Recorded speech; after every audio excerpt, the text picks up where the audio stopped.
Hey, how you doing? It's DecepySwag here, and today we're going to be talking about Fatal Fury Seed of the Wolves, and more specifically, its first wave of DLC characters coming to the game with the reveal of Season 1. Going to be giving you my overall thoughts on the character choices, designs, and what these choices could mean for future DLC for the game. But before we get into that, you already know the flowchart by now. Be sure to like, comment, and subscribe for more, and please don't forget to tap the bell icon. We're almost at 2,000 subs, so let's try to hit that before the month is over with. Now, without further delay, let's talk about Fatal Fury Seed of the Wolves Season 1 Pass.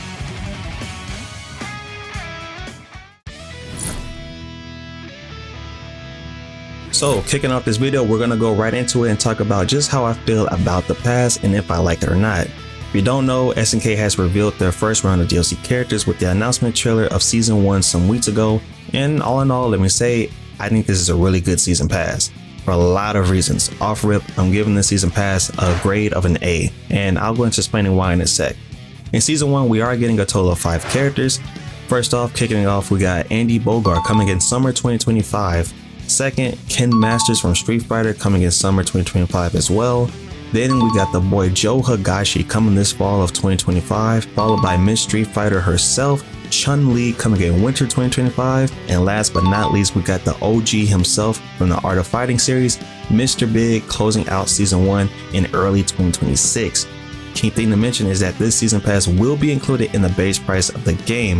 If you didn't know, Fatal Fury Seed of the Wolves does not have a separate pass, meaning when you buy the game, Season 1 comes included, so that's really dope. Let's talk about why I gave this season pass a grade of an A.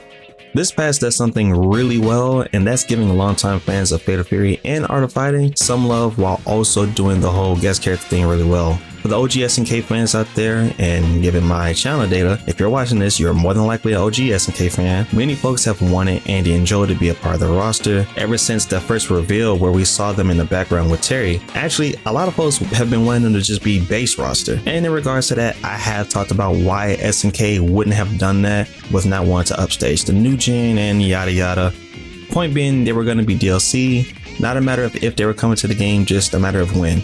So SNK immediately out the gate having these two be a part of the first round of DLC was smart.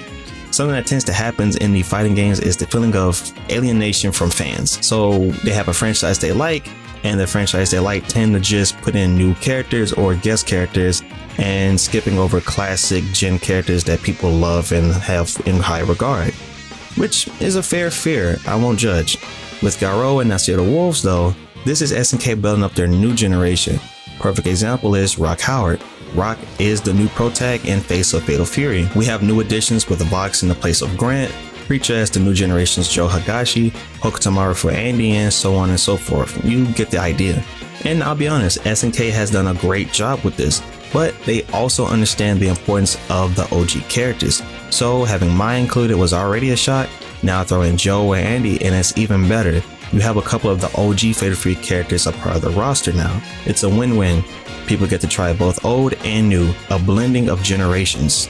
As far as designs go, Joe looks good. He for the most part looks like normal Joe, but he does have some patches of Yuri's gym on there as maybe a sponsorship or something, so that's pretty cool. Maybe that has some implications with the story, we'll find out. As far as Joe with the glasses, I'm not sure if maybe he needs them all of a sudden or he just wears them for Preacher, but it's an interesting choice. I'm not mad at it. Andy always looks fire with his costumes, let's be honest. You can't go wrong with the ninja outfit, and the gauntlets on his wrist are dope.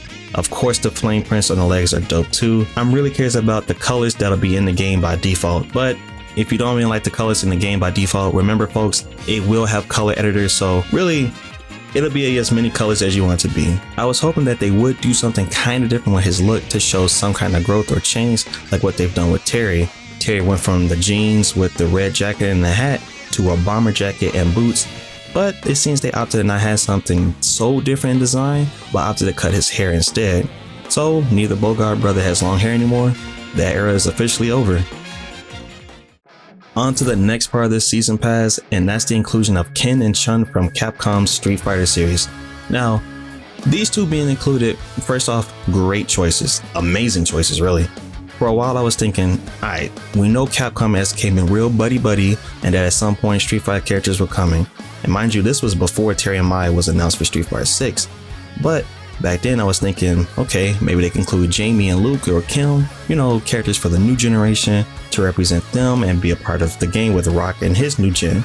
And then I thought they could potentially put Ken and Chun. Either way, I was just hoping that the number one character I didn't want be included was Ryu. If you don't know this about me, Ryu is in my opinion one of the worst fighting game characters ever as far as a protagonist and just characters in general. He is so bland and boring, and the only cool versions of him is his evil versions, that being either Ryu and then Kage, which I know people have their feelings about Kage in Street Fighter V. Look, I think Kage's cool, but that's just me.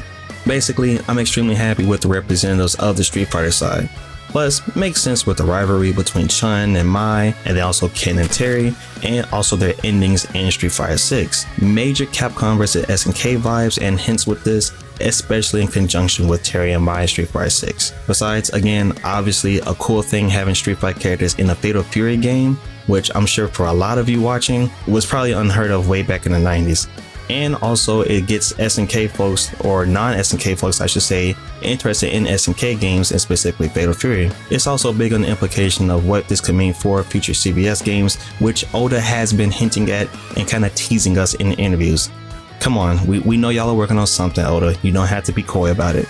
Design wise, not really much to say in this regard. I mean, it's their Street Fighter 6 designs. It's going on 3 years since the release of the game, so at this point there's nothing I need to say really, but Chun-Li looks gorgeous, aging gracefully. Ken has definitely seen better days, but the outfit works given the context of what he's dealing with in 6, so I'm not mad at it. I will say Ken's best design ever is ironically his look in Street Fighter V. I know that game is ugly as sin and my man got the banana hair, but let's be honest, it's definitely his best look, or at least top 2. Right next to his Alpha series look with the long hair tied with the bandana. So it would be kind of cool if their alternate costumes were maybe the Street Fighter V designs, or even if they go the Alpha route, that'd be cool too. But more than likely it'll be their classic outfits. Lastly, we have what I think is the biggest shocker of this past that I don't think is getting enough attention, and that's the inclusion of Mr. Big, aka Mr. B. For anyone new to SNK or not too familiar with Mr. Big, he's a character from the Art of Fighting series and one of the villains of the story. He was a crime boss in Southtown during the Art of Fighting story, which is a prequel to Fatal Fury. At one point he was the kingpin of Southtown until Geese showed up and took over, and he got relegated to being Geese's number 2.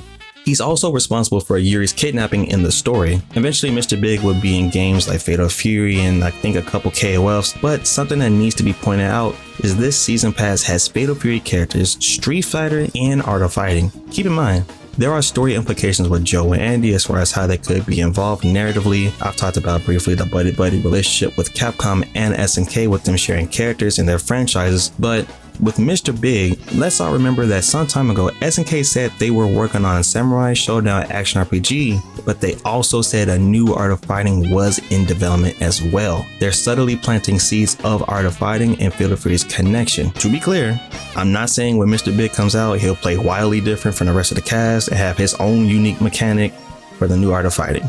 I'm not saying that at all. I am saying though it's something worth noting, and it could be some implication with world building, lore, and also connecting stories. Another point to think about is the potential of SNK reaching into their bag of obscure characters. And when I say that, I mean characters not super popular outside of SNK fandom or super popular even within the fandom. They can go and bring back old Fatal Fury characters and maybe more Art of Fighting characters. Design wise, Mr. B looks great, especially with him looking older with the gray. Very nice touch, shows a distinct passage of time since we last saw him. So kudos to SNK once again not being afraid to age up the characters, make them look old. Believe it or not, people do like seeing characters grow older. Again, this season pass does a lot of things great. It's a ton of check marks that I think needed to be addressed or at least acknowledged, and they do it. Good choices of characters from story standpoints, longtime fans, implications for future collabs, and also some reference to other series SNK has like in Art of Fighting. Definitely worthy of a passing grade of an A. From what I've seen, it seems like folks are happy about this pass. I haven't seen any real issues about it, so that's definitely something worth giving a SNK a pat on the back for. You won't be able to please everyone always, but if you can get the majority excited, you did something good. But as always, we reached that part of the video where I ask you my favorite question, and that's what are your thoughts? How do you feel about this season pass? Do you think this was a good start to their DLC? Are you excited to play anyone specifically in this season pass? And if you wanted somebody else, who would you have put instead? Comment down below and let me know, and I'll try to get back to you. Till next time, I'm DecepySwag. Later.